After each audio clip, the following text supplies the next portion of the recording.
Hello, നമസ്കാരം. ടെസ്റ്റ റെസിപ്പിയിലേക്ക് എല്ലാവർക്കും സ്വാഗതം. ഇന്ന് ഞാനിവിടെ തയ്യാറാക്കാൻ പോകുന്നത് മോര് കാച്ചിയതാണ്. ഞാനിവിടെ എടുത്തിരിക്കുന്നത് 1/2 ലിറ്റർ കട്ട തൈരാണ്. അതൊന്ന് നമുക്കൊന്ന് ഉടച്ചെടുക്കാം.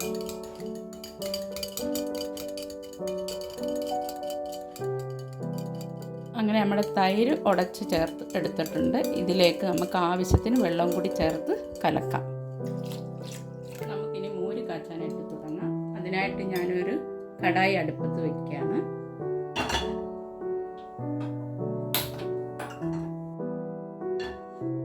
കടായി ചൂടായിട്ടുണ്ട്. ഇതിലേക്ക് 2 ടേബിൾ സ്പൂൺ വെളിച്ചെണ്ണ ഒഴിക്കാം.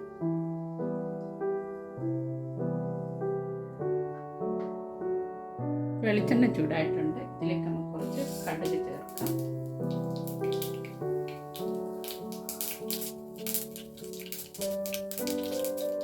കുറച്ച് ഉലുവ ചേർക്കാം. അതിൻ്റെ ഒപ്പം തന്നെ നമുക്ക് കുറച്ച് ചെറിയ ജീരകം ചേർക്കാം. അതിൻ്റെ കൂടെ തന്നെ ഒരു 2 വറ്റൽമുളക് ചേർക്കണം. അതൊന്ന് മൂത്ത് വരുമ്പോഴേക്കും ഒരു കഷ്ണം ചെറിയ ഇഞ്ചി നന്നായിട്ട് കൊത്തി അരിഞ്ഞത് ചേർക്കാം.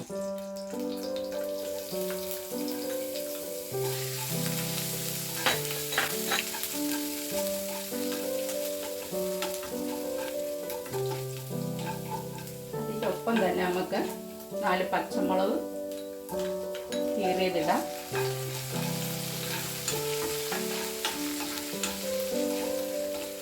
ഇതൊന്ന് ചെറുതായിട്ട് മൂത്ത് വരുമ്പോഴേക്കും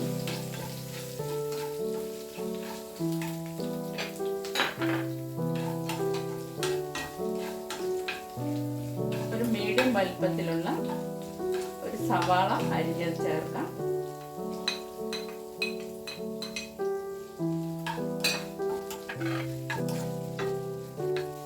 ഇതൊന്ന് വഴന്നു വരുന്ന വരെ നമുക്കൊന്ന് ഇളക്കാം. ഇനി ഇതിലേക്ക് കുറച്ച് കറിവേപ്പില ചേർക്കാം. അതൊന്ന് വഴന്നു വരുന്ന വരെ നമുക്കൊന്ന് ഇളക്കിക്കൊണ്ടേ ഇരിക്കാം.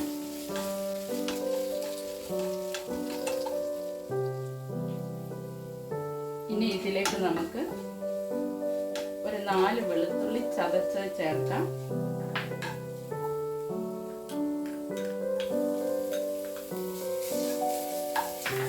ഒന്ന് വെളുത്തുള്ളിയുടെ പച്ചമണം മാറി വരുമ്പോഴേക്കും നമുക്ക് ബാക്കിയുള്ള കാര്യങ്ങളും കൂടി ഇതിനകത്ത് ചേർക്കാം. ഇനി ഇതിലേക്ക് കുറച്ച് മഞ്ഞൾപ്പൊടി ചേർക്കാം.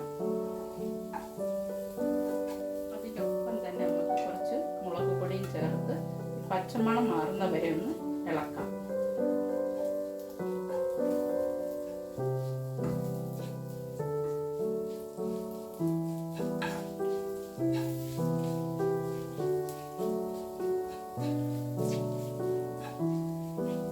നമ്മുടെ മുളകും വെളുത്തുള്ളി എല്ലാം നല്ല മണം വരുന്നുണ്ട്. ഇനി നമുക്ക് തീ ഒന്ന് കുറച്ച് വെച്ചിട്ട് നമ്മുടെ മോര് ഇതിലേക്ക് ചേർക്കാം.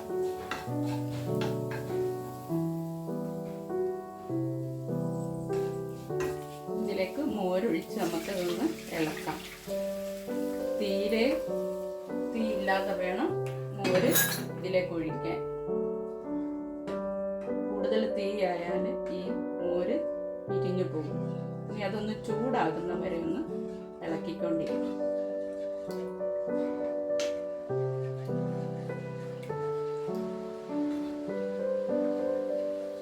അങ്ങനെ നമ്മുടെ മോര് ചൂടായി വന്നിട്ടുണ്ട്. ഇതുവരെ ഞാൻ ഇതിലേക്ക് ഉപ്പ് ചേർത്തിട്ടില്ല.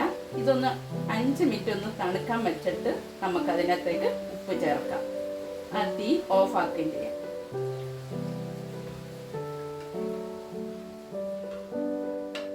നമ്മുടെ മോര് തണുത്തിട്ടുണ്ട്. അതിലേക്ക് ആവശ്യമായ ഉപ്പ് ചേർത്ത് നമുക്ക് ഇളക്കാം.